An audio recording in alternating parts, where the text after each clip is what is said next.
Welcome to our channel TG TV వార్తా కథనాలపై విశ్లేషణ కార్యక్రమం మార్నింగ్ న్యూస్ కు స్వాగతం. నేను మీ జర్నలిస్ట్ సత్య.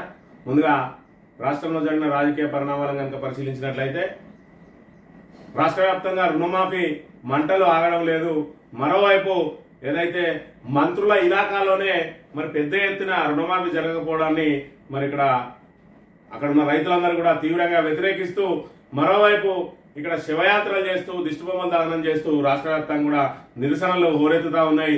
మరోవైపు ఇక్కడ మంత్రి నియోజకవర్గంలోని మంత్రి శ్రీధర్ బాబు ఇలాకాలో మరి 40% మించి రుణమాఫీ కాలేదని చెప్పి నిన్నటి రోజున నమస్తే తెలంగాణ గ్రౌండ్ రిపోర్ట్ లో తేలింది. నిన్నటి రోజున కమాన్పూర్ మండలంలో పర్యటించిన నమస్తే తెలంగాణ బృందానికి అక్కడ ఉన్న రైతులందరూ కూడా మొరబెట్టుకున్న అంశాన్ని ఇక్కడ మనం గమనించవచ్చు. 40% మించి మరి రుణమాఫీ కాలేదని చెప్పి రైతులందరూ కూడా తీవ్ర ఆగ్రహంగా ఉన్న పరిస్థితులను కూడా మనం ఇక్కడ గమనించవచ్చు. మరోవైపు ప్రభుత్వం మాత్రం ఇంకా రైతులను మభ్యపెట్టడానికి ప్రయత్నం చేస్తా ఉన్నది.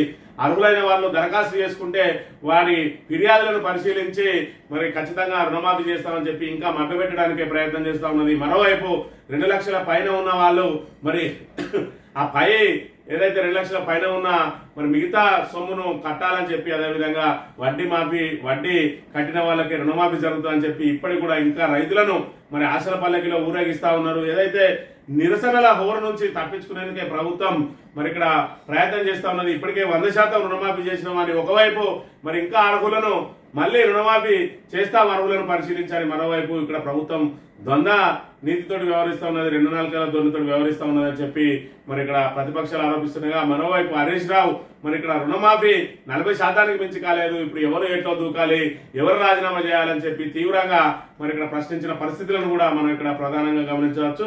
ఇక మరోవైపు పోలీసులు శాంతి భద్రతలను గాలికొదిలి కేవలం బీఆర్ఎస్ నాయకులను, ప్రతిపక్ష నాయకులను అణగదొక్కడానికి ప్రయత్నం చేస్తా ఉన్నారు. అందులో భాగంగా మంచిర్యాలలో ఒక కౌన్సిలర్ మరి ఏసీపీ ముందే మరి గొంతు కోసుకుని ఆత్మహత్య యత్నానికి ప్రయత్నించడం సంచలనంగా మారింది.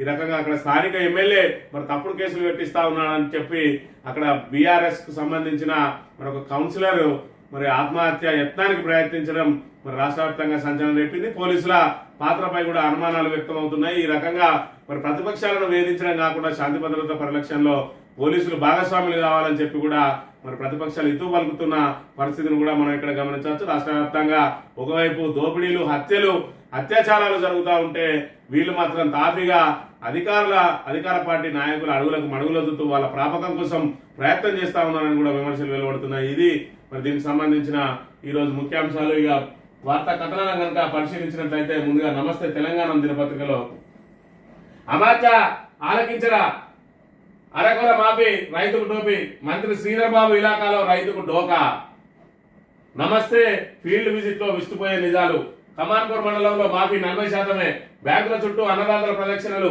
రొంపికుంట పంచాయతీ వద్ద ఆందోళన, రేవంత్ సర్కార్ దగా చేసిందంటూ ఆగ్రహం, తెలంగాణ మరి పేరు గొప్ప ఊరిదిబ్బ అన్నట్టున్నది రుణమాఫీపై రేవంత్ సర్కార్ వ్యవహారం. ఏకకాలంలో ఆగస్టు 15 లోపు 2 లక్షల పంట రుణాలు మాఫీ చేస్తామని ప్రకటించిన సీఎం రేవంత్ రెడ్డి ఆచరణలో మాత్రం విఫలమయ్యారు. పెద్దపల్లి జిల్లాలోని మంత్రి దుద్దిల్ల శ్రీధర్ బాబు నియోజకవర్గం మంతనిలోని కమాన్పూర్ మండలంలో 40% రైతులకు మాత్రమే రుణమాఫీ అయినట్టు నమస్తే తెలంగాణ ఫీల్డ్ విజిట్ లో తేలింది. అరకొరగా లోన్లు చెల్లించి రైతాంగానికి కుర్చీలో పెట్టినట్టు వెల్లడైంది. మండలంలోని రొంపికుంట, నాగారం, తెలుగుపల్లి, పేరపల్లి, లింగాల గ్రామాలతో పాటు పెద్దపల్లి మండలం సబితం, రంగాపూర్ గ్రామాల్లో మరి ఇక్కడ రైతులను వాళ్ళ ఫీల్డ్ విజిట్ లో వెళ్ళినప్పుడు విస్తుపోయే నిజాలు తెలిసినాయని చెప్పి ఇక్కడ మరి ఏదైతే శ్రీధర్ బాబు సొంత ఇలాకాలో ఇక్కడ 40% మించి కాలేదు. ఇది కేవలం ఓన్లీ కమాన్పూర్ మండలానికి సంబంధించిన ఫీల్డ్ విజిట్ లో మరి వెల్లడైన అంశాలే. ఇంకా పూర్తి స్థాయిలో మరి నియోజకవర్గ వ్యాప్తంగా చూసుకున్నట్టయితే అనేక మంది రైతులకు ఇక్కడ మొండి చేయి చూపినట్టుగా మనం ఇక్కడ ప్రధానంగా భావించవచ్చు. ఇక్కడ ఒక మహిళా రైతు మరి మాట్లాడుతా ఉన్నది. మరి ఆమె భర్త చనిపోయిండు, మాది కాంగ్రెసే, 40,000 కూడా చేయలేదు, నా భర్త ఓదేలు కాంగ్రెస్ కార్యకర్త, 10 ఏళ్ల క్రితం కాలం చేసిండు, ఇండియన్ ఓవర్సీస్ బ్యాంక్ లో 40,000 లోన్ తీసుకున్నా, ఇది మాఫీ అవుతుందని ఎదురు చూసిన బ్యాంకుల దగ్గరికి వెళ్తే ఏం చెప్పడం లేదు, కలెక్టర్ ఆఫీసులో వినతి పత్రాలను ఇచ్చి వచ్చడానికి చెప్తా ఉన్నది రొంపికుంటకు చెందిన అంజమ్మ అనే మహిళా రైతు. మరి దీనికి సంబంధించిన మిగతా వార్తలు కనుక చూసుకున్నట్టయితే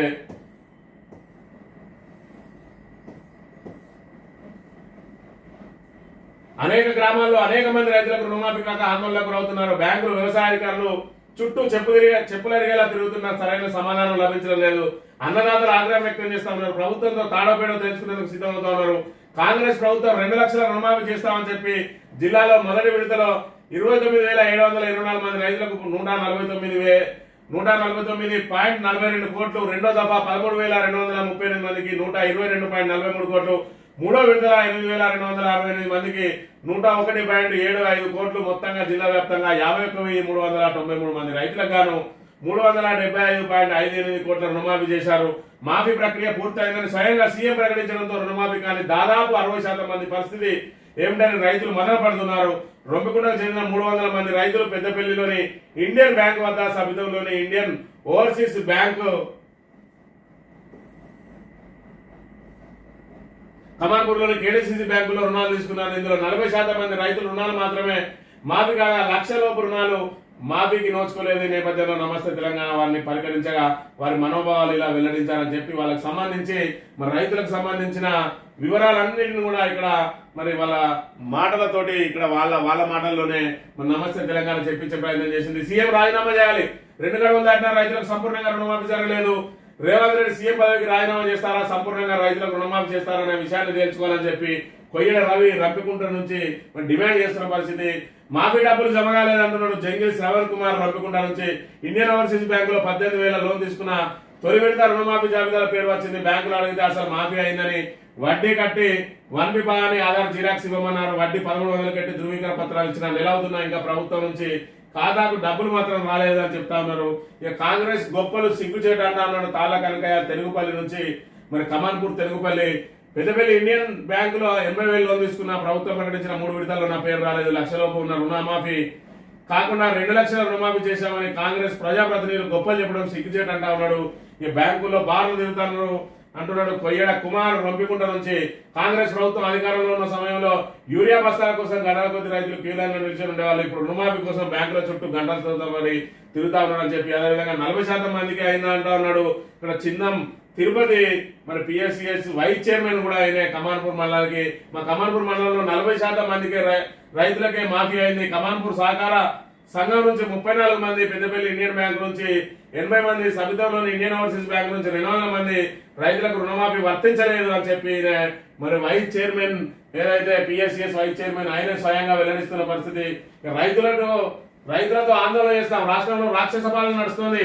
కాంగ్రెస్ ప్రజాప్రతినిధులు మాఫీ చేసింది పావుల వంతు, చెప్పుకునేది రూపాయి వంతు, అర్హులందరికీ రుణమాఫీ చేయాలి. మాఫీ చేయకపోతే బీఆర్ఎస్ ఆధ్వర్యంలో రైతులతో కలిసి ధర్నాలు, రాస్తారోకాలు చేస్తామని చెప్పి మాజీ వైస్ ఎంపీపీ మరి కమాన్పూర్ మాజీ వైస్ ఎంపీపీ ఉప్పటి శ్రీనివాస్ హెచ్చరిస్తున్న పరిస్థితిని మనం ఇక్కడ గమనించవచ్చు. స్వయంగా శ్రీధర్ బాబు ప్రాతినిధ్యం వహిస్తున్నటువంటి మంత్రి నియోజకవర్గంలోనే మరి ఇక్కడ కమాన్పూర్ మండలంలోని రైతుల దుస్థితి ఈ విధంగా ఉన్నది. ఇది కేవలం ఒక మండలానికి సంబంధించి, అది కేవలం 2 గ్రామాలకు సంబంధించిన రైతులకు సంబంధించిన విషయమే. ఈ రకంగా అనేక మందికి రుణమాఫీ కాలేదు కానీ ప్రభుత్వం మరి దబాయించి అందరికీ రుణమాఫీ చేసినామని చెప్పి ప్రకటనలు ఇచ్చేస్తున్న పరిస్థితి మనం ఇక్కడ గమనించవచ్చు.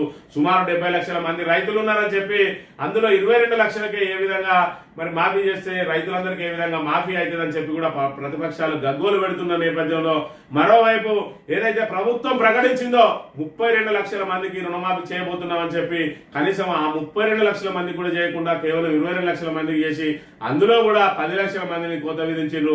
రేషన్ కార్డు, ఆధార్ కార్డు, అదే విధంగా ఏదైతే పిఎం కిసాన్ నిబంధనలు, అదే విధంగా మరి ప్రభుత్వ ఉద్యోగులు, సింగరేణి ఉద్యోగులు, వివిధ మరి అవుట్ సోర్సింగ్ ఉద్యోగులకు కూడా ఇక్కడ కటింగ్ పెట్టిన పరిస్థితిని మనం ఇక్కడ గమనించవచ్చు. ఏది ఏమైనా రుణమాఫీ అనేది ఒక ప్రహసనంగా మారింది తప్ప మరి ఇక్కడ రైతులు ఎవరికి ప్రయోజనం చేరలేదు.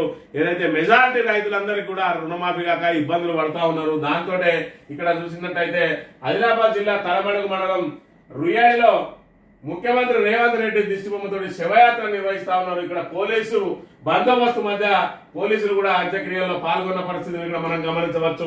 మరి ఇక్కడ వాళ్ళు కూడా రైతుల ఆగ్రహానికి మరి వాళ్ళు ఏం చేయలేని పరిస్థితులలో కామ్గా వాళ్ళ పని వాళ్ళు చేసుకుంటూ ఆ శవయాత్రలో వారు వెంట వెళ్తున్న పరిస్థితిని ఇక్కడ మనం గమనించవచ్చు. మరి వాళ్ళు ఎక్కడ కూడా ఆ శవయాత్రను అడ్డుకోవడానికి ప్రయత్నం చేయలేదు. ఎందుకంటే రైతుల ఆగ్రహానికి గురైతాం అని చెప్పి మరి ఇక్కడ పోలీసులు కూడా మిన్నకుండిపోయారు. అంటే రైతుల నుంచి మరి ఆగ్రహం తీవ్రంగా ఏ విధంగా పెళ్ళుకింది అనే దానికి దీన్ని నిదర్శనంగా మనం గమనించవచ్చు.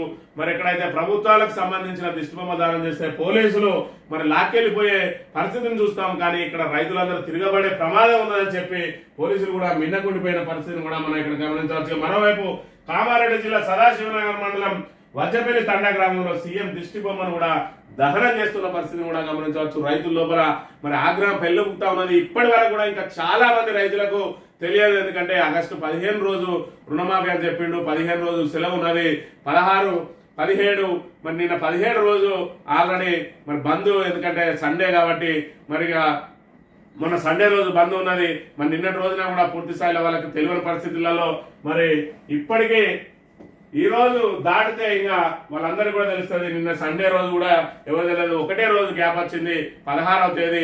ఆ 16వ తేదీలోపు ఇంకా బ్యాంకులకు వివరాలు రాలేదని చెప్పడంతో ఈ రోజు సోమవారం నుంచి మరి దానికి సంబంధించి ఈ రోజు కూడా రాఖీ పౌర్ణమి కాబట్టి అందరూ అదే బిజీలో ఉంటారు. మరి రేపటి నుంచి ఇంకా రైతులు ఎవరెవరైతే కాలేదో వాళ్ళందరూ కూడా మరి ఇక్కడ బయటకు వచ్చి వాళ్ళు మరి వాళ్ళ ఆవేశాన్ని ఆక్రోశాన్ని వెళ్ళగక్కే ప్రమాదం ఉన్నది ప్రభుత్వానికి. ఇప్పటికైనా అర్హులైన రైతులకు మరి ఖచ్చితంగా చేయాలి, అరకొర రుణమాఫీ కాదు. ఇక్కడ ప్రతిపక్షాలు డిమాండ్ చేస్తా ఉన్నాయి. ఏదైతే మీరే ప్రకటించిండు 40,000 కోట్లు చేస్తా అని చెప్పి మరి 17,000 కోట్లకు కుదించిండు, ఇంకా 23,000 కోట్ల ఏ రకంగా మరి కోత విధించిందని కూడా చెప్తున్న పరిస్థితిని మనం ఇక్కడ గమనించవచ్చుగా. రైతు కోసం రాహుల్, ముఖ్యమంత్రి రేవంత్ రెడ్డి కళ్ళు తెరిపించండి అంటున్న కేటీఆర్. రాష్ట్రంలో 40% మందికి రుణమాఫీ హామీ మేరకు 2 లక్షల రుణం మాఫీ కాలేదు. రైతులను నిలువులా మోసగిస్తున్న రేవంత్ రెడ్డి రుణమాఫీ పేరిట తెలంగాణలో న్యాయవంచన 49,000 కోట్లు అని చెప్పి 17,000 కోట్లతో సరిపెట్టారు. రైతుల ఆందోళనలతో రాష్ట్రం అట్టుడుకుతున్నది. మాఫీ తీరుపై రాహుల్ ఖర్గేకు కేటీఆర్ లేఖాశ్రమం అని చెప్పి ఇక్కడ మరి రైతు కోసమే రాహుల్ ఏదైతే మరి కామారెడ్డి రైతు డిక్లరేషన్ అని చెప్పి మరి రైతులకు 2 లక్షలు రుణమాఫీ చేస్తామని చెప్పి ఇక్కడ మరి రైతులకు అరకొర రుణమాఫీ చేసి చేతులు దులుపుకున్నారు. ఇక్కడ రైతులందరూ కూడా మరి నిరసనల బాట పడతా ఉన్నారు, ఆందోళన బాట పడతా ఉన్నారు. ఇప్పటికైనా మరి మీ జాతీయ కాంగ్రెస్ నాయకత్వం కల్పించుకొని పూర్తి స్థాయిలో రైతులకు మరి మీరు మాట ఇచ్చిన విధంగా రుణమాఫీ చేయాలని చెప్పి ఇక్కడ చెప్తున్న పరిస్థితి. అబద్ధాలతో అధికారంలోకి అబద్ధాలు అబద్ధ కల్పనతో అధికారంలోకి వచ్చిన రేవంత్ రెడ్డి తెలంగాణ రైతులను నిలువునా మోసం చేశారు. ఎన్నికల ప్రచారంలో అధికారంలోకి రాగానే డిసెంబర్ 9న ఏకకాలంలో 2 లక్షల రుణమాఫీ చేస్తామని ఉదరగొట్టి 8 నెలలుగా ఊరించి 3 విడతలుగా రైతులకు దగా చేశారని చెప్పి మరి ఇక్కడ డిసెంబర్ 9న రుణమాఫీ అన్నాడు. ఆ రోజైతే ప్రకటన అందరూ చూసిండ్రు. రేవంత్ రెడ్డి పిసిసి అధ్యక్షునిగా మీరు కేసీఆర్ ఇచ్చిన 1,00,000 రూపాయలు రుణమాఫీ ఎవరికైతే అయిందో వాళ్ళు కూడా తక్షణం వెళ్ళండి, బ్యాంకులోకి వెళ్ళి 2 లక్షలు తెచ్చుకొని నేను రాగానే డిసెంబర్ 9వ తేదీన మీ అందరికీ రుణమాఫీ చేస్తా అని చెప్పి ప్రజలందరినీ కూడా మభ్యపెట్టిండు. ఈ రోజు మరి వాళ్ళందరూ కూడా మొండి చేయి చూపిన పరిస్థితి. కేవలం 40% మందికి ఇక్కడ రుణమాఫీ చేసి చేతులు దులుపుకున్నాడు. ఇంకా 60% మందికి మరి మొండి చేయి చూపిన పరిస్థితిని కూడా మనం ఇక్కడ గమనించవచ్చు. ఇక రుణమాఫీ కానప్పుడు ఎవరు ఎట్లా దూకాలి? సీఎం రేవంత్ రెడ్డికి హరీష్ రావు ప్రశ్న. రాష్ట్రంలో సంపూర్ణంగా రుణమాఫీ కాలేదని కోదండ రామరెడ్డి, ఆది శ్రీనివాస్ ముగ్గురు చెప్పారు. వారు చెప్పింది నేను చెప్పాను. మాఫీ జరిగితే రాష్ట్ర వ్యాప్తంగా రైతులు రోడ్డు ఎందుకు ఎక్కుతారు? సీఎం దృష్టి బొమ్మను ఎందుకు దహనం చేస్తారు? ప్రతి అంశాన్ని రాజకీయం చేయడం తగదు. ఇప్పుడు చెప్పు ఎవరు ఎట్లో దూకాలి అని చెప్పి మరి ఇక్కడ రేవంత్ రెడ్డి పర్వంతాలు ఇస్తా ఉన్నాడు. హరీష్ రావు ఏ క్షణాన అయితే ఆయన రాజీనామా చేయి, నేను ఏకకాలంలో చేస్తే రాజీనామా చేస్తామని సవాల్ విసిరిండో ఆ సవాలుకు ఇప్పుడు తోక ముడిచే పరిస్థితి వచ్చింది రేవంత్ రెడ్డికి. ఇక్కడ మరి హరీష్ రావు ఏటో దూకి సాగు అని చెప్పి కూడా డైరెక్ట్ మాట్లాడుతున్న పరిస్థితిని కూడా మనం గమనించవచ్చు. ఏదైతే రైతులకు ఏకకాలంలో రుణమాఫీ చేస్తానో ఏకకాలంలో పోనీ 3 విడతల్లో చేసినావు, ఆ 3 విడతల్లోనన్నా అయిందా అంటే కేవలం 40% మందికి చెప్పినావు. స్వయంగా మీ క్యాబినెట్ లో ప్రకటించిన 31,000 కోట్లకు నువ్వే 17,000 కోట్లు ఇస్తే మరి అందులో 14,000 కోట్లకు కోత విధించి మరి ఇక చేసిన అనే విధంగా చెప్తున్నావు. ఓవరాల్ గా చూసుకున్నట్టయితే మరి 70 లక్షల మంది రైతులు ఉన్నారు. మరి 40,000 కోట్ల రూపాయలు మరి అయితే అని నువ్వే మొదటగా మరి ప్రకటించినావు. ఆ 40,000 31,000 కోట్లు అయింది, 31,000 26,000 కోట్లు అయింది, 26,000 కోట్లు 17,000 కోట్లకు వచ్చింది. మరి రైతులను ఏ విధంగా దగా చేసిండు రేవంత్ రెడ్డి అనే దానికి ఇది నిలువెత్తు సాక్ష్యంగా మనం ఇక్కడ గమనించవచ్చు. ఇక వడ్డీ చెల్లిస్తేనే మాఫీ, అదనపు రుణం చెల్లించాక అర్హత ఉంటే మాఫీ చేస్తాం. మేము 17,933 కోట్లు మాఫీ చేశాం. మంత్రి తుమ్మల నాగేశ్వరరావు 17,933 కోట్లు చేసినావు, 31,000 కోట్లు అని చెప్పి కేబినెట్ ఎందుకు ప్రకటించిండ్రు? 26,000 కోట్లు బడ్జెట్ ఎందుకు పెట్టిండ్రు? 17,933 కోట్లే ఎందుకు చేసిండ్రు? 32 లక్షల మంది అని పేర్కొని 22 లక్షల మంది ఎందుకు చేసిండ్రు? అది కూడా వడ్డీ చెల్లిస్తేనే మాఫీ, అది కూడా అర్హత ఉంటే చూస్తామంటా ఉన్నాడు. ఇప్పటికీ ఎవరైనా రైతులు వెళ్ళి వడ్డీ కట్టినరా వాళ్ళ పుట్టి మునిగే అవకాశం ఉన్నది. మరి ఎట్టి పరిస్థితుల్లో కాదు. మరి వడ్డీతో పాటు అసలు కూడా కట్టుకొని మీ పనులు మీరు చేసుకోవాలి తప్ప ఇంకా ప్రభుత్వం మీద నమ్మకం పెట్టుకుంటే మాత్రం మీ ఆశలు అడియాశలే అవుతాయి. ఇక అర్హులను పెంచుతారట. రైతుల ఆందోళనతో మంత్రి బుజ్జగింపు ప్రకటన. రుణమాఫీకి మరో 12,000 కోట్లు ఇస్తామన్న పొంగులేటి అర్హులందరికీ వర్తింపజేస్తామని పథకాలలో హామీ. ఆగ్రహంగా ఉన్న అన్నదాతలను శాంతింపజేసేందుకైనా 100% పూర్తయినట్టు ఎలా చెప్పారని విపక్షాల ప్రశ్న అని చెప్పి నిన్న రోజున పథకాలలో ఆయన మరో 12,000 కోట్లు కేటాయిస్తాం, అర్హులందరికీ రుణమాఫీ చేస్తామని చెప్తా ఉన్నాడు. అంటే ఇప్పుడు అర్హులందరికీ రుణమాఫీ కాలేదని చెప్పి స్వయంగా మంత్రి ఒప్పుకున్నట్టేనా 12,000 కోట్లు కేటాయిస్తామంటా ఉన్నాడు. అంటే ఇంకా అనేక మంది రైతులకు రుణమాఫీ కాలేదని చెప్పి ఆయన ఖచ్చితంగా ఈయననే ఒప్పుకున్నాడు. అంటే ఈరోజు మంత్రులే కూడా రుణమాఫీ కాలేదని చెప్పి ఒప్పుకుంటున్న పరిస్థితులలో ఇంకా ఏ ముఖం పెట్టుకుని రేవంత్ రెడ్డి మరి ఇక్కడ హరీష్ రావును రాజీనామా చేయని చెప్పి కోరుతా ఉన్నాడు. మరి ఆ పోస్టర్లు వేసే విధవలకైనా కొంచెమన్నా సిగ్గుండాలి. ఇప్పటికైనా మరి ఇలాగా ఏదైతే ప్రతిపక్షాల మీద ఆడిపోసడం కాకుండా వాళ్ళు ఏదైతే ప్రజలకు ఏదైతే హామీలు ఇచ్చిందో దాన్ని నిలబెట్టుకునే ప్రయత్నం చేయాలి. దాన్ని ఏదైతే ఆ ప్రజలకు నచ్చజెప్పే ప్రయత్నం చేయాలి. దాన్ని దశల వారీగా అమలు చేసే విధంగా దశల వారీగా అమలు చేసిన వాళ్ళను ప్రజలను ఒప్పించి మెప్పించాలి తప్ప ప్రతిపక్షాల మీద నోరు వారేసుకుంటే ప్రజలు చూస్తూ ఊరుకోరు. ఖచ్చితంగా బుద్ధి చెప్తారనే అంశాన్ని ఇక్కడ మనం ప్రధానంగా గమనించాలి. ఇక 2 లక్షలు దాటిన రుణమాఫీ ఎప్పుడు? ఊసే ఎత్తలు ప్రభుత్వం రైతుల్లో అయోమయం. కుటుంబ రుణం వేరు బ్యాంకుల్లో ఉంటే ఎలా? 2 లక్షలు దాటిన 20 లక్షల మంది రుణ రైతులు మాఫీ కావాలంటే మళ్ళీ అప్పు చేయాల్సిందేనా అంటున్నారు. ఏదైతే 2 లక్షలు దాటిన తర్వాత కూడా మరి వాళ్ళకు రుణమాఫీ చేస్తా అన్నాడు. 2 లక్షల పైన ఏదైతే ఉన్నదో మరి 2 లక్షల నుంచి మరి ఎంత తీసుకున్నా కూడా అంటే 2 లక్షల 10,000, 20,000, 50,000, 3 లక్షలు, 4 లక్షలు, 5 లక్షలు తీసుకున్నా కూడా ఆ పై డబ్బులు మీరు కట్టేయండి, 2 లక్షలు రుణమాఫీ చేస్తా అన్నాడు. మరి వీటికి సంబంధించి ఇప్పటికే 100% రుణమాఫీ చేసేసినామంటా ఉన్నాడు. మరి వీళ్ళ పరిస్థితి మాత్రం వీళ్ళ ఊసే ఎత్తడం లేదు. వీళ్ళు ఎప్పుడు డబ్బులు కట్టాలి, మరి పై డబ్బులు కడతా అంటే బ్యాంకర్లు మరి తీసుకునే పరిస్థితి కూడా ఇక్కడ మనం ప్రధానంగా గమనించవచ్చు. ఈ లెక్కన 2 లక్షలు దాటిన వాళ్ళందరికీ కూడా మొండి చేయి చూపినట్టుగానే మనం భావించవచ్చు. ఇక అల్లుడా మజాక ఆయిల్ ఫామ్ కంపెనీ హస్తగతానికి మంత్రి అల్లుడు కొడుకు స్కెచ్. సాగుకు 3 ఏళ్లుగా కంపెనీ కోట్ల పెట్టుబడి పంట చేతికి రావడంతో మంత్రి బంధు కన్ను. ప్రీ యూనిక్ ఇండియా కంపెనీకి బెదిరింపు. కంపెనీని విక్రయించాలని ఓనర్లపై ఒత్తిడి. కోట్లలో పెట్టుబడి పెట్టిన ప్రీ యూనిక్ పంట చేతికి వచ్చే సమయానికి కబ్జా అవుతున్నాం అని చెప్పి మరి కేసీఆర్ హయాంలో ఆయిల్ ఫామ్ ను మరి ఇక్కడ ప్రోత్సహించడానికి, ఆయిల్ ఫామ్ తోటలు మరి రైతులను ప్రోత్సహించడానికి, అదేవిధంగా ఆయిల్ ఫామ్ ఓనర్లకు ఏదైతే ఆయిల్ ఫామ్లు ఏర్పాటు చేస్తున్న పరిశ్రమలు వాళ్ళకు కూడా ప్రోత్సాహం ఇచ్చిండ్రు. దాంతో ఆయిల్ ఫామ్ ఏర్పాటు చేసే ఎవరైతే ఉన్నారో మరి పారిశ్రామికవేత్తలు వాళ్ళందరూ కూడా రైతుల మీద పెట్టుబడి పెట్టి మరి 3 ఏళ్ల తర్వాత మీ పంటను మేమే మరి బైబ్యాక్ చేస్తామని చెప్పి వాళ్ళకు మరి మొక్కలు ఇచ్చిండ్రు, దానికి సాగుకు డబ్బులు ఇచ్చిండ్రు. ఈ లెక్కన ఈరోజు 3 ఏళ్లు పూర్తయి సాగు చేతికొచ్చే టైంలో ఏదైతే ప్రొడక్షన్ వచ్చే సమయంలో ఒక మంత్రి బంధువు మరి దాని మీద కన్నేసిండట. మరి కన్నేసి ఖచ్చితంగా కంపెనీ తనకు విక్రయించాలి అని చెప్పి ఇప్పుడే దాని ఫలాలు అందుకోబోతున్న తరుణంలో మరి ప్రీ యూనిక్ అనే కంపెనీ, ప్రీ యూనిక్ ఇండియా అనే కంపెనీని మరి కబ్జా చేయడానికి ప్రయత్నం చేస్తా ఉన్నారు. అంటే కాంగ్రెస్ పాలనలో ఏ విధంగా ఉన్నదని అంటే పారిశ్రామికవేత్తలను కూడా భయపెట్టి వాళ్ళ ఆస్తులను గుంజుకోవడానికి కూడా ప్రయత్నం చేస్తున్న పరిస్థితిని మనం ఇక్కడ ప్రధానంగా గమనించవచ్చు. ఈ పరిస్థితులలో రాష్ట్రానికి ఏ రకంగా పరిశ్రమలు వస్తాయనే విషయాన్ని కూడా మరి ఇక్కడ ఏదైతే కాంగ్రెస్ పెద్దలు గమనించాలి. ఇక కొడంగల్ లిఫ్ట్ మెగా చేతికే, అందుకోసమే టన్నెల్స్ కాదని ప్రెషర్స్ మెయిన్స్ 4,350 కోట్ల వ్యయంతో ప్రాజెక్టు నిర్మాణం. ఉద్దండాపూర్ను పట్టించుకుని రాష్ట్ర ప్రభుత్వం సువిశాల గడంతో మెగా సంస్థపై విమర్శలు. బ్లాక్ లిస్ట్ లో పెట్టాలని డిమాండ్లు ఉన్న అటే మొగ్గు అని చెప్పి పాలమూరు రంగారెడ్డి ఎత్తిపోతుల్లో భాగమైన ఉద్దండాపూర్ కాలువలపై లిఫ్టులు ఏర్పాటు చేసి కొలంగల్ నారాయణపేటకు నీళ్ళిచ్చే ప్రతిపాదనలు ఉన్న గతంలోనే ఉన్నప్పటికీ వాటిని పక్కన పెట్టి 4,350 కోట్ల వ్యయంతో ఈ లిఫ్ట్ చేపడుతున్నపై సాగునీటి రంగ నిపుణులు అభ్యంతరం వ్యక్తం చేస్తున్నారు.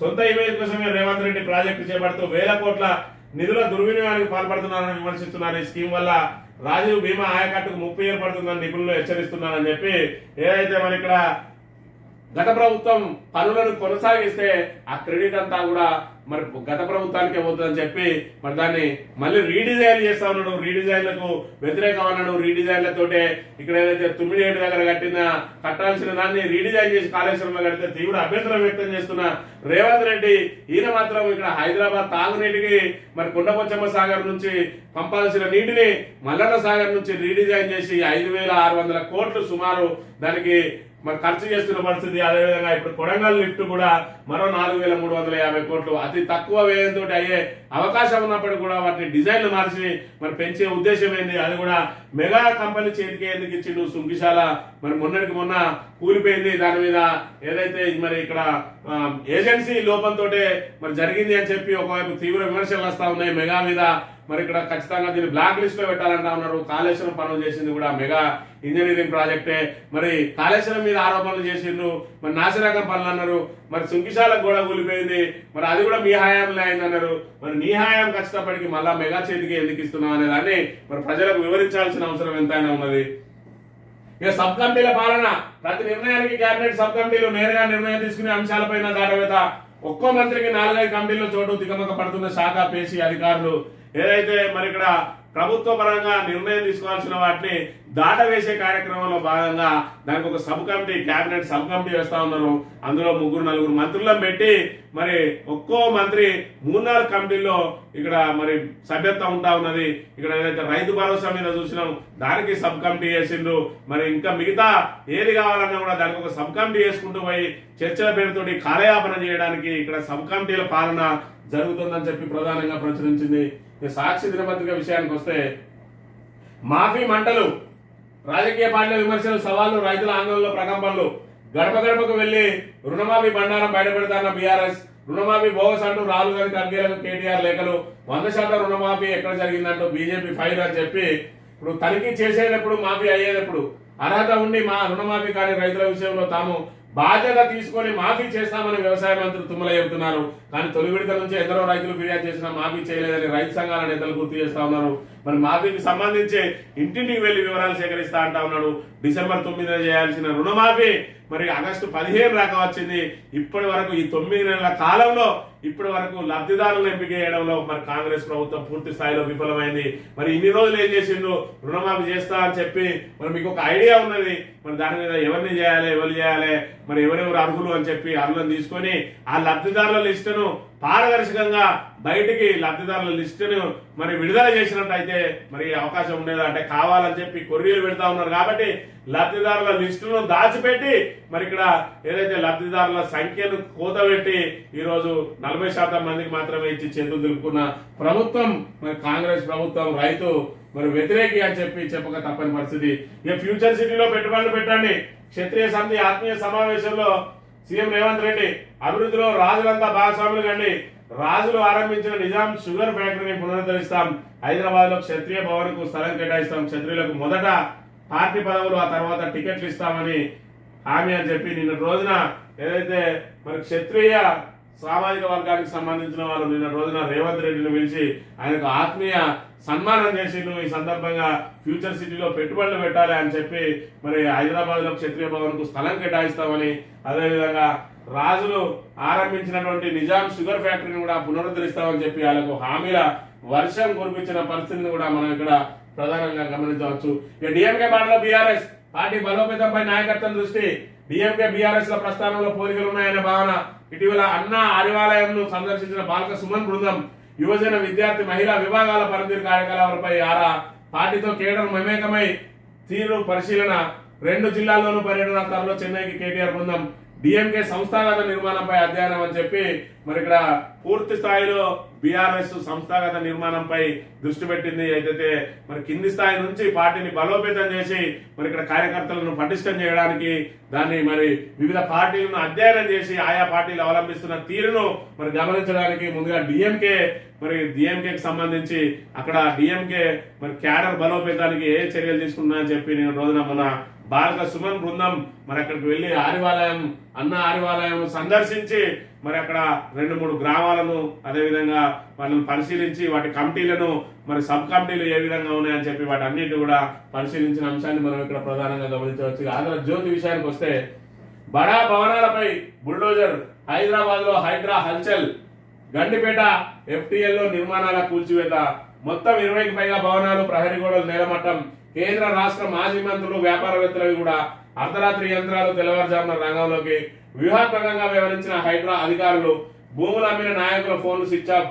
1-2 రోజుల్లో మరిన్ని కూల్చివేతలు. హిమాయత్ సాగర్ FTL లో నిర్మాణాలపై దృష్టి అని చెప్పి మరి ఇక్కడ ఏదైతే హైడ్రా అనేది ఏర్పాటు చేసిందో ఆ హైడ్రాకి సంబంధించి ఇక్కడ Hyderabad disaster response asset protection agency అని చెప్పి హైడ్రాక్ రూపకల్పన చేసిరు. దానికి సంబంధించి IG రంగనాథ్ను మరి దానికి చైర్మన్ గా పెట్టి మరి దీనికి సంబంధించి ఏదైతే మరి ఇక్కడ FTL లెవెల్లో అంటే ఫుల్ ట్యాంక్ లెవెల్ కు సంబంధించి వివిధ చెరువులు ఆక్రమణకు గురైనవి కానీ లేదంటే ఫుల్ ట్యాంక్ లెవెల్లో మరి అక్రమ నిర్మాణాలు జరిగిన వాటిని కూడా కూల్చివేత చేస్తున్న పరిస్థితి. అందులో భాగంగా నిన్నటి రోజున ఏదైతే గండిపేటకు సమీపంలో మరి FTL లెవెల్లో కట్టిన మరి గెస్ట్ హౌస్లన్నీ ఏదైతే వివిధ పారిశ్రామిక వర్గాలకు సంబంధించిన అదేవిధంగా వివిధ రాజకీయ నాయకులకు సంబంధించిన గెస్ట్ హౌస్ అన్నింటినీ కూడా కూల్చివేసిండ్రు. ఈ విషయంలో మరి రేవంత్ రెడ్డి చాలా గట్టి నిర్ణయం తీసుకొని ముందుకు సాగుతా ఉన్నాడు. మరి ఇది పూర్తి స్థాయిలో అందరికి జరుగుతుందా, కేవలం కక్ష సాధింపు చర్యల్లో భాగంగా కొన్నింటిని ఎంపిక చేసుకొని మాత్రమే కూల్చేస్తాడా, లేదంటే ఖచ్చితంగా ఫిర్యాదులు ఏది వచ్చినా కూడా మరి దానిలో పారదర్శకంగా వ్యవహరించి చేస్తాడా అనేది రాబోయే రోజుల్లో తేలనున్నది. ఇది మరి రాజకీయ ఒత్తిళ్ల మేరకు మరి ఏ రోజు ఆపేస్తాడు, మరి ఆపేయకుండా పూర్తి స్థాయిలో మరి నాలాల ఏదైతే కబ్జా గురైనాయో వాటన్నిటిని కూడా తొలగింపుడు చేస్తారా. ఇప్పటి వరకు అయితే మరి గతంలో చూసుకున్నాం అంటే ఏ ప్రభుత్వాలు చూసినా కూడా మరి నాలాలను కబ్జా చేసినాయని చెప్పి గుడిసెలను తొలగించడం చూసినాం. కానీ ఈరోజు ఏకంగా మరి మాజీ మంత్రులు అంటే రాజకీయ ప్రముఖులు అదేవిధంగా పారిశ్రామిక ప్రముఖుల భవనాలను కూల్చివేస్తా ఉన్నాడంటే రేవంత్ రెడ్డిని ఈ విషయంలో మాత్రం అభినందించక మరి తప్పదు. ఖచ్చితంగా మరి అక్కడ ఉన్నది ఎలాంటి వారైనా మరి పారదర్శకంగా వ్యవహరించి నిజంగానే మరి నాలాల ఆక్రమణకు గురైనా చెరువుల ఆక్రమణకు గురైనా అందులో ఎంత పెద్దవారున్నా సీఎం సొంత సోదరుడున్నా ఇదే విధంగా వ్యవహరించాలని చెప్పి మరి మనస్ఫూర్తిగా కోరుకుంటా ఉన్నాం. ఇక విభజనలో చిక్కులు, పునర్విభజన చట్టం అమల్లో పలు రాజ్యాంగ న్యాయపరమైన సమస్యలు. కేంద్రం 10 ఏళ్లుగా చట్టాన్ని అమలు చేయడం లేదు. చట్టసభల్లో కోర్టుల్లో గట్టిగా వాదించాల్సి ఉంది. అందుకే తెలంగాణ నుంచి రాజ్యసభకు సింఘ్వి ఆమోదించిన అధిష్టానానికి ధన్యవాదాలు. CLP సమావేశంలో ముఖ్యమంత్రి రేవంత్ రెడ్డి. సిగ్గులేని తనం అంటారు దీన్ని. మరి సిగ్గు లేకుండా అభిషేక్ మను సింఘ్విని రాష్ట్రం మీద రుద్దుతే మరి అభిషేక్ మను సింఘ్విని నేనే సూచించిన అని చెప్పి చెప్పుకోవడం ఇది సిగ్గుమాల చర్య. ఇక్కడ ఏదైతే తెలంగాణ వ్యక్తికి చెందాల్సిన మరి రాజ్యసభ సభ్యత్వాన్ని ఎవరో మరి అభిషేక్ సింఘ్వి అనే మరి లాయర్ కు కట్టబెడతా ఉన్నారు. మరి ఈయనకు ఏదైతే మరి రాజ్యసభ ఇవ్వడానికి ఏదైతే ప్రయత్నం చేసిండ్రో అక్కడ విఫలమైంది. దాంతో ఇక్కడ తెలంగాణ కోటాలో ఆయనకు రాజ్యసభ సభ్యత్వం ఇస్తా ఉన్నారు. మన రాజ్యసభ సభ్యత్వం ఇవ్వడాన్ని తెలంగాణకు ఎంతో మంది సీనియర్లు ఉన్నా అలా మొండి చేయి చూపింది కాబట్టి మరి దీన్ని కప్పిపుచ్చుకునే ప్రయత్నంలో భాగంగా విభజన హామీలను కోర్టులో వాదించడానికి రాజ్యసభలో వాదించడానికి ఇంతకంటే పెద్ద మొగోలు లేడిగా మనకు ఆ మొగోల్ని మనం తెలంగాణ తరఫున పెట్టుకుంటే మరి ఇక్కడ తెలంగాణ వాళ్ళందరూ గాజులు వేసుకొని ఉన్నారు కాబట్టి ఈ ఒక్క మొగోడు పోయి మన విభజన హామీలన్నీ సాధిస్తాడు. తెలంగాణలో పుట్టినోడికి అవి సాధ్యం కాదు. మరి ఎక్కడనో తూర్పులో మన నార్త్ లో పుట్టినోడు మన తెలంగాణకు ఇక్కడ ఊపిరిలో ఊతాడు. మన గతంలో చూసుకున్నట్టయితే తెలంగాణ ఉద్యమంలో అభిషేక్ మను సింఘ్వి మరి బద్ద తెలంగాణ వ్యతిరేకి, తెలంగాణకు సంబంధించి మరి తెలంగాణ ఆవిర్భావాన్ని వ్యతిరేకించిన వ్యక్తి. అలాంటి వ్యక్తికి ఇక్కడ తెలంగాణ నుంచి రాజ్యసభ ఇవ్వడమే కాక నేనే సూచించిన అని చెప్పి సిగ్గుమాలిన మాటలు మాట్లాడుతున్న విషయాన్ని మనం ఇక్కడ ప్రధానంగా గమనించాలి. ఇక్కడ తెలంగాణ మరి ఎంతో మంది సీనియర్లు ఉన్నారు. తెలంగాణ కోసం తమ జీవితాన్ని ఏదైతే కాంగ్రెస్ కోసం జీవితాలు దారబోసిన్నారు. తెలంగాణలో కాంగ్రెస్ సంబంధించిన వాళ్ళు చాలా మంది సీనియర్లు ఉన్నారు. VH లాంటి వ్యక్తులు పదవుల కోసం మరి ఇక్కడ మరి ఎదురు చూస్తా ఉన్నారు. వాళ్ళు మరి గత 10 సంవత్సరాలుగా కూడా ప్రతిపక్షంలో పోరాటం చేసిండ్రు. ఇప్పుడే వచ్చి మరి ఇక్కడ సీఎం లాంటి పదవులు అధిరోహించిన వాళ్ళు తీరా ఎక్కడో నార్త్ నుంచి వచ్చిన వాళ్లకు తిరిగి రాజ్యసభ సభ్యత్వాలు ఇచ్చి మరి తెలంగాణ కాంగ్రెస్ సీనియర్ నాయకులకు మొండి చేయి చూపుతున్న పరిస్థితి. అది కాకుండా సిగ్గు లేకుండా ఇంకా వాటిని మరి సమర్థిస్తున్న తీరును కూడా మనం ఇక్కడ ప్రధానంగా గమనించవచ్చు. RRR award pass. ఉత్తర భాగం రోడ్డు నిర్మాణంలో పూర్తయిన భూసేకరణ, త్వరలో పరిహారం చెల్లింపు. గత 3 ఏళ్లలో జరిగిన రిజిస్ట్రేషన్లలో గరిష్ట విలువ ప్రాతిపదికగా ఖరారు. పట్టణ ప్రాంతాల్లో 2 రెట్లు, గ్రామీణంలో 3 రెట్లు. నోటిఫికేషన్ విడుదలకు అధికారుల కసరత్తు. త్వరలో కేంద్రం నుంచి అడవి అనుమతులు అని చెప్పి మరి ఏదైతే రీజనల్ రింగ్ రోడ్ కు సంబంధించి అవార్డు పాస్ చేసిండు. ఉత్తర భాగంలో రోడ్డు నిర్మాణం పూర్తయింది. భూసేకరణకు త్వరలో పరిహారం చెల్లింపు చేస్తామని చెప్పి ఇక్కడ దీనికి సంబంధించి పట్టణ ప్రాంతాల్లో అయితే 2 రెట్లు, గ్రామీణ ప్రాంతాల్లో అయితే మరి ఏదైతే ప్రభుత్వ ధరకు 3 రెట్లు అని చెప్పి మరి ఇక్కడ దానికి సంబంధించిన విధి విధానాలతోటి నోటిఫికేషన్ మరి రిలీజ్ చేస్తామని చెప్పి అధికారులు కసరత్తు చేస్తారని చెప్పి చెప్తున్న పరిస్థితి. ఇక్కడ రుణభారం సుదీర్ఘకాలం పెరుగుతున్న ప్రభుత్వ అప్పుల కాల పరిమితి. తెలంగాణ వచ్చిన కొత్తలో 6 ఏళ్ల నుంచి 8 ఏళ్లు, ఇప్పుడు 19 ఏళ్లు. రుణం చెల్లింపు వ్యవధి పెరిగితే వడ్డీ శాతాల్లో కాస్త తగ్గుదల. అందుకే దీర్ఘకాలిక అప్పులు తీసుకుంటున్న రాష్ట్ర సర్కార్లు రాబోయే ప్రభుత్వాలకు భారంగా మారనున్న రుణాలు అని చెప్పి మరి ఇక్కడ ప్రభుత్వం అందిన కాడికి మరి అప్పులు చేసి రాబోయే ప్రభుత్వాల మీదకి నెట్టబోతా ఉన్నదని చెప్పి ఆంధ్రజ్యోతి ప్రధానంగా ప్రచురించింది. మరి గతంలో మరి షార్ట్ టర్మ్ ఉండేది 6 ఏళ్ల నుంచి 8 ఏళ్లు, ఇప్పుడు లాంగ్ టర్మ్ అయింది 19 ఏళ్ల దాకా. అంటే ఇప్పుడు చేసే ప్రభుత్వం మళ్ళా వచ్చే 3 టర్మ్ల ప్రభుత్వాల మీద కూడా ఈ మరి భారం పడే అవకాశం ఉంటుందని కూడా ఇక్కడ ప్రధానంగా ప్రచురించింది. ఏసీబీ కళ్ళెదురే గొంతు కోసుకొని బీఆర్ఎస్ కౌన్సిలర్ ఆత్మహత్య యత్నం. మంచిర్యాల ఎమ్మెల్యే ఆదేశాలతో అక్రమ కేసులు పెట్టారని ఆరోపణ. అక్రమ కేసులు బనాయించి తనను వేధింపులకు గురి చేస్తున్నారంటూ బీఆర్ఎస్ పార్టీకి చెందిన కౌన్సిలర్ ఏసీబీ కళ్ళెదురే ఆత్మహత్య యత్నం చేశాడు. కత్తితో గొంతు కోసుకొని బలవన్మరణానికి యత్నించాడు. మంచిర్యాల జిల్లా నస్పూర్ మున్సిపాలిటీలోని 21వ వార్డు బీఆర్ఎస్ కౌన్సిలర్ బేర సత్యనారాయణ ఈ అఘాయిత్యానికి పాల్పడ్డాడు. మున్సిపాలిటీలో పరిధిలో తిగిలపాడు శివారు సర్వే నెంబర్ 14లో నారా కబ్జా చేశారనే ఫిర్యాదులు రావడంతో మరి ఆయన అరెస్ట్ చేయడానికి వచ్చింది. కావాలని చెప్పి అక్కడ ఉన్న స్థానిక ఎమ్మెల్యే తన మీద అక్రమ కేసులు పెట్టిస్తా ఉన్నారని చెప్పి మరి పోలీసులు కూడా ఖచ్చితంగా ప్రతిపక్షాలను వేధింపులకు గురి చేయడానికి ఇవన్నీ చేస్తా ఉన్నాయని చెప్పి అక్కడ ఏసీబీ ఎదుటనే మరి ఆయన ఆత్మహత్య యత్నం చేసిన ప్రయత్నాన్ని మరి ఇక్కడ మనం గమనించవచ్చు. అంటే పోలీసులు శాంతి భద్రతలను కాపాడడంలో మరి ఏదైతే ప్రజల మాన ప్రాణాలకు రక్షణ కల్పించడంలో మరి వాళ్ళకు చిత్తశుద్ధి లేదు, కానీ ఏదైతే మరి ఇక్కడ అధికార పార్టీ నాయకుల ప్రాపకం పొందడం కోసం మాత్రం వాళ్ళు ఇక్కడ ముందంజలో ఉన్నారు. దానిలో భాగంగా ప్రతిపక్ష పార్టీలను అనగదొక్కడానికి వాళ్ళ మీద అక్రమ కేసులు పెట్టడానికి వెనుకాడడం లేదు. అందులో భాగంగానే ఆయన ఆత్మహత్య యత్నానికి పాల్పడ్డ అంశాన్ని కూడా మనం ఇక్కడ ప్రధానంగా గమనించవచ్చు. ఆకాశమంత ఎత్తు ఆరోగ్యం చిత్తు. 30 అంతస్తులకు మించిన భవనాల్లో ఉండే వారికి ఆరోగ్య సమస్యల ముప్పు. శ్వాసకోశ సమస్యలతో ఉద్రోగాలతో బాధపడేవారు జాగ్రత్తగా ఉండాలి.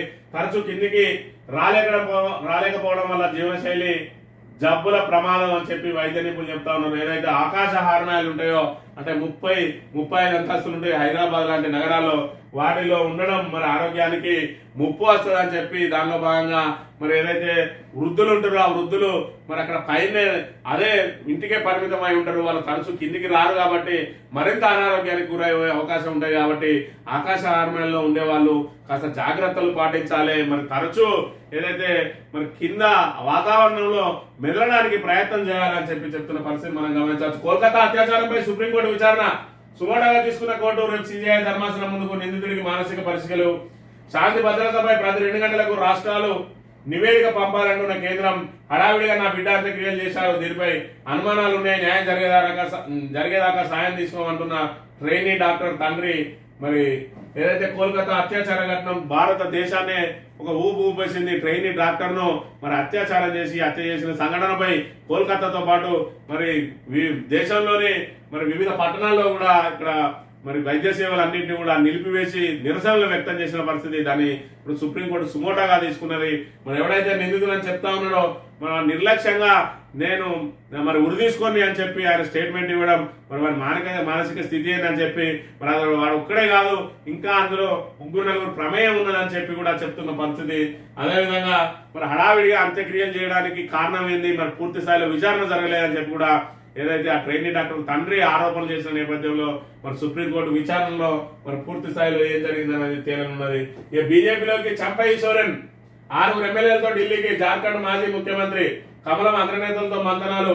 ఎక్స్ ఖాతాలో పార్టీ పేరు మాయం. తన ముందు 3 ప్రత్యామ్నాయాలు ఉన్నాయంటూ బహిరంగ లేఖ అని చెప్పి మరి ఇక్కడ ఏదైతే జార్ఖండ్ మరి సీఎం ఏదైతే జైలుకు పోయినప్పుడు ఈయనను తాత్కాలిక సీఎం గా నియమించిండు చంపై సోరెన్. మరి ఆయన మళ్ళీ జైలు నుంచి రాగానే తిరిగి ఆయన సీఎం పీఠం ఆయనకు అప్పగించడంతో మరి ఇక్కడ ఈయన మనస్తాపం చెందిండు. తాను సీఎం గా ఉన్న సమయంలో తనను అవహేళన చేసిందని చెప్పి 6 ఎమ్మెల్యేలతో కలిసి ఇక్కడ బీజేపీలో చేరడానికి సిద్ధమైండు. జార్ఖండ్ ప్రభుత్వాన్ని కూల్చడానికి దాంతోపాటు కర్ణాటక ప్రభుత్వాన్ని కూల్చడానికి, ఈ రెండింటి తర్వాత తెలంగాణ ప్రభుత్వాన్ని కూల్చడానికి బీజేపీ కాచుకొని కూర్చొని ఉన్నదనే విషయాన్ని మనం ఇక్కడ ప్రధానంగా గమనించవచ్చు. ఈనాడు దినపత్రిక విషయానికి వస్తే, రైళ్ల జైళ్ల ఎక్స్ప్రెస్ రైళ్లలో జనరల్ బోగీల సంఖ్య తగ్గింపు, అన్ని ప్రధాన రైళ్లలో 2 కోచ్లకే పరిమితం, కాలు కదపలేని టాయిలెట్ కి వెళ్ళలేని పరిస్థితుల్లో ప్రయాణికులకు ప్రత్యక్ష నరకం అని చెప్పి ఇక్కడ మరి ఏదైతే ఎక్స్ప్రెస్ రైలు ఉంటాయో వాట్ల సామాన్య జనం మరి ప్రయాణించేటువంటి జనరల్ బోగీల సంఖ్యను తగ్గించడంతో మరి ఆ ఉన్న ఈ 2 బోగీలలోనే మరి కుక్కి పోతా ఉన్నారు, కాలు కదపలేని పరిస్థితి. అందులో నుంచి మరి సామాన్యులు ప్రయాణం చేయాలంటే మరి ఇక్కడ ఇబ్బందికర పరిస్థితులు ఉన్నాయి. జనరల్ బోగీల సంఖ్యను పెంచాల్సింది పోయి ఎక్స్ప్రెస్ రైళ్లలో జనరల్ బోగీల సంఖ్యను తగ్గించడం మూలంగా ఇక్కడ నానా నరకయాతన పడతా ఉన్నారు. జైళ్ల కంటే అధ్వానంగా ఉన్నాయి, టాయిలెట్ కూడా వెళ్ళలేని పరిస్థితి ఉన్నదని చెప్పి ఇక్కడ ఈనాడు దినపత్రిక రైళ్లలోని జనరల్ బోగీల్లో మరి ప్రయాణికుల దుస్థితికి సంబంధించి ప్రధానంగా వార్తను ప్రచురించింది. ఇక పర్యావరణానికి పీపీపీ విధానం, ఈ రంగంలో దుబాయ్ కంటే 100 రెట్లు అధికంగా తెలంగాణలో అవకాశాలున్నాయి, నిర్వీర్యమైన ఆస్తుల నుంచి ఆదాయం సృష్టిస్తాం. ఈనాడు ముఖాముఖిలో ఆబ్కారీ పర్యాటక శాఖ మంత్రి జూబెల్లి అని చెప్పి ఏదైతే మరి ప్రైవేటు అదేవిధంగా ప్రభుత్వ భాగస్వామ్యంతో ఇక్కడ మరి పర్యాటకాన్ని అభివృద్ధి చేస్తామని చెప్పి నిర్వీర్యమైన ఆస్తుల నుంచి ఆదాయాన్ని రాబడతాం. మరి మన తెలంగాణలో దుబాయ్ కంటే 100 రెట్ల ఎక్కువ మరి అవకాశాలు ఉన్నాయి పర్యాటక రంగానికి సంబంధించి అని చెప్పి మరి ప్రధానంగా చెప్తున్న పరిస్థితిని మనం ఇక్కడ గమనించవచ్చు. రోపువేలు, సఫారీ లాంటి ప్రణాళికలు ఉన్నాయా అని చెప్పి మరి అడిగిన ప్రశ్నకు ట్యాంక్ బండి, గండిపేట లాంటి జలాశయాల్లో వాటర్ స్పోర్ట్స్ అందుబాటులోకి తీసుకొచ్చేందుకు ప్రణాళికలు రూపొందిస్తున్నాం. అవసరమైన ప్రాంతాల్లో రోప్వే లేదా లిఫ్ట్లను ఏర్పాటు చేస్తామని చెప్పి మొత్తానికైతే పర్యాటక రంగాన్ని అభివృద్ధి చేయడానికి తమ వద్ద ప్రణాళికలు ఉన్నాయని చెప్పి చెప్తున్న పరిస్థితి. మరి ఏ పర్యాటక మంత్రి అయినా కూడా మాటలకే పరిమితం అవుతున్నారు కానీ చేతుల విషయంలో మాత్రం ముందుకు సాగడం లేదనే విషయాన్ని మనం ఇక్కడ గమనించాలి. బారాసతో పొత్తు అవసరం లేదు, అవినీతి కుటుంబ పార్టీలకు భాజపా దూరం, బండి సంజయ్ వీడో పిచ్చోడు. మరి ఇక్కడ ఎవరు పొత్తు పెట్టుకుంటా అని వెంపర్లాడుతున్నారు అనే విషయాన్ని ఇక్కడ గమనించాలి. వీళ్ళే ఓడి ఇళ్ళ విలీనం అవుతుంది అంటాడు, ఓడి అల్ల విలీనం అవుతుంది అంటాడు. మరి ఇక్కడ ఇద్దరు దేడు దిమాకాలు మరి కేంద్ర రాష్ట్ర ప్రభుత్వాల్లో అధికారంలో ఉన్న మూలంగా ఏదైతే ప్రజలకు ఆమోదయోగ్యమైన పరిపాలన అందించాలి, ప్రజలకు ఏం కావాలనో దాని మీద దృష్టి సారించాలి. తెలంగాణకు రూపాయి తీసుకురావడంలో మరి విఫలమైంది బండి సంజయ్ గాని మరి నోటికి వచ్చిన మాటలు మాట్లాడమంటే మాత్రం ఇక్కడ ఏదైతే కింది స్థాయి నుంచి వచ్చిన బండి సంజయ్ లాంటి వాళ్ళకు ఇక్కడ కేంద్ర సహాయ మంత్రి మరి అత్యున్నత స్థానానికి ఎదిగిండు. అయినప్పటికీ కూడా కరీంనగర్ ప్రజలకు కానీ తెలంగాణ ప్రజలకు కానీ ఏం కావాలి, ఏం తీసుకురావాలనే ఒక ప్రణాళిక లేకుండా ఏదో నోటికి పని చెప్పుకుంటూ తిరుగుతా ఉన్నాడు. కేవలం మరి ఇక్కడ జై శ్రీరామ్ నినాదం మీద మరి గెలుస్తూ వస్తున్నాడు తప్ప ఆయనకి ఇక్కడ ప్రజలకు సంబంధించి ఏం చేయాలనే ప్రణాళికలు లేవు. రేవంత్ రెడ్డికి అయితే అసలు ప్రజా సమస్యల పరిష్కారం మీద చిత్తశుద్ధి లేదనే విషయాన్ని కూడా మనం ఇక్కడ ప్రధానంగా గమనించాలి. నేల కొరిగిన అక్రమం, గండిపేట జలాశయంలో ఫామ్ హౌజుల నేలమట్టం అని చెప్పి మరి ఈ రకంగా ఫామ్ హౌజులు అన్నింటినీ కూడా నేలమట్టం చేస్తా ఉన్నారు. మరి ఇది ఖచ్చితంగా ఏదైతే పెద్ద స్థాయి వ్యక్తులకు సంబంధించినయా, కానీ ఇది ప్రతిపక్షానికి సంబంధించినయా, అధికార పక్షానికి సంబంధించినయా, లేదంటే ఏ పక్షం చూడకుండా కూర్చున్నాయా అనే విషయాన్ని గమనించాలి. ఏ పక్షం చూడకుండా కూర్చున్నట్లయితే ఖచ్చితంగా ప్రభుత్వాన్ని అభినందించాల్సిందే. ఇదే పూర్తి స్థాయిలో కొనసాగించి హైదరాబాద్ లో మరి కబ్జాకు గురైన నాలాలు, చెరువులు, కుంటలు వాటన్నిటిని కూడా మరి సాగరాలను అన్నిటిని కూడా మరి వెలికి తీసి మళ్ళీ పునరుజ్జీవనం కలిగించాలి. దానికి ఖచ్చితంగా మరి ప్రజలందరి సహకారం కూడా కావాలి. ఇలాంటి మంచి పనులు చేసినప్పుడు మరి ప్రభుత్వానికి ప్రజలందరూ కూడా సహకారం అందించాల్సిన అవసరం ఉన్నది, అభినందించాల్సిన అవసరం ఉన్నది. కానీ కేవలం కక్ష సాధింపులో భాగంగా మాత్రమే జరిగితే మాత్రం దీన్ని మరి తీవ్రంగా వ్యతిరేకించాల్సిన అవసరం ఉంటుంది. ఏదేమైనా మరి బడాబాబులే ఏదైతే గుడిసెలు కూర్చోడం కాకుండా బడాబాబులే కూర్చివేయడం ఒకందుకు దీన్ని మరి స్వాగతించాల్సిన అంశంగానే మనం ప్రధానంగా భావించవచ్చు. రుణమాఫీ పేరిట కాంగ్రెస్ మోసం, రాష్ట్ర సర్కార్పై రాహుల్ ఖర్గేలకు కేటీఆర్ లేఖ అని చెప్పి ఏది ఏమైనా ఇప్పుడు పూర్తి స్థాయిలో రాష్ట్రంలో హాట్ టాపిక్ గా ఉన్నది మరి ఇక్కడ రుణమాఫీ అంశం. రుణమాఫీకి సంబంధించి కనీసం ప్రభుత్వం ప్రకటించినటువంటి 32 లక్షల మందికి చేస్తామని చెప్పిండు. ఆ 32 లక్షల మందికి కూడా మరి ఇక్కడ చేయని పరిస్థితి. ముందుగా రేవంత్ రెడ్డి ఏమన్నాడు, 40,000 కోట్లతోటి రుణమాఫీ చేస్తా, నేను ఒక్క సంవత్సరం కడుపు కట్టుకుంటే ఎడవ చెత్త కొట్టేస్తా అన్నాడు. మరి అవి కడుపు కట్టుకోలేదో, మరి బయటకు సూట్ కేట్లు పంపాల్సి వచ్చిందో కానీ మొత్తానికైతే 40,000 కోట్లు కేబినెట్ సమావేశానికి వచ్చేటప్పటికి 31,000 కోట్లు అయింది. బడ్జెట్ సమావేశానికి వచ్చేటప్పటికి 26,000 కోట్లు అయింది. మరి ఇక్కడ మాఫీ చేసేటప్పటికి 17,000 కోట్లు అయింది. ఈ రకంగా రైతులను దగా చేసిండ్రు. మరి ఈ రైతులను దగా చేసిండ్రు అనేది కేవలం ప్రతిపక్షాల ఆరోపణలు కాదు, రైతులే రోడ్లెక్కి నిరసనలు తెలియజేస్తున్న పరిస్థితి. మరోవైపు మొదటి 2 విడతల్లో అనేక మందికి మరి ఇక్కడ రుణమాఫీ కానప్పటికీ కూడా 3వ విడతలో అవుతుంది అని చెప్పి అధికారులు మభ్యపెట్టడం మూలంగా వాళ్ళందరూ కూడా ఇంకా రోడ్లెక్కని పరిస్థితి. ఇప్పుడు 3వ విడత వచ్చింది. 3వ విడత ఆగస్టు 15న జరిగింది. ఆ రోజు బ్యాంకుల మందు 16 ఒకటే రోజున మరి బ్యాంకులకు వెళ్ళినా కూడా ఇంకా సంపూర్ణంగా లిస్టులు రాలేదని చెప్పిన పరిస్థితి. 17వ తేదీన మరి ఇక్కడ ఈ సందర్భంగా 16, 17 తేదీన కూడా 18వ తేదీన మళ్ళీ ఆదివారం వచ్చింది.